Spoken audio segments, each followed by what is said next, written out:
Okay, we're trying everything we can to figure this out. What's the best way to build your credit? Go to your local bank, just like I did, and ask them if you can do the same thing I did. What you're doing is you're basically asking them, can I borrow, let's say you want to borrow $1,000, but you don't want the $1,000 yet. You say, okay, you say, Josh, well, wait a minute, I don't have the $1,000 to put in the bank like the $800 like you did. Okay, here's what you're doing.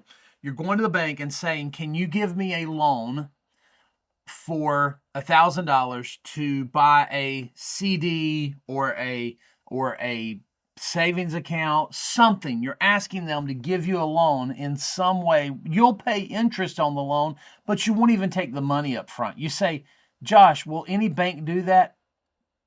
If you find a local bank, it's your town bank, your local bank, go to them and tell them what you want. You want to borrow money, but you don't even need the money. You want to make the payments. You just want to prove that you can make the payments.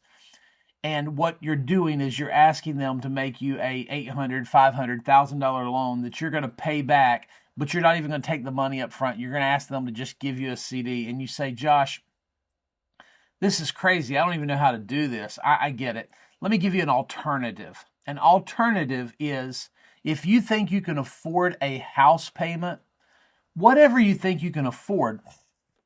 Let me just pretend you're paying $800 a month in rent. You believe you can pay $1,000 a month on a house payment.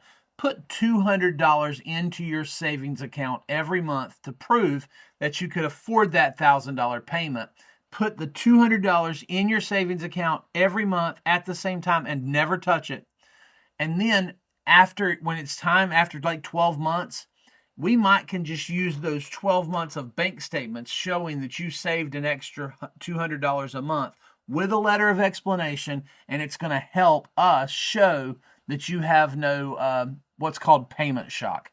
That's an idea if the bank won't do it. But go to your local bank and ask them if they have a credit builder loan.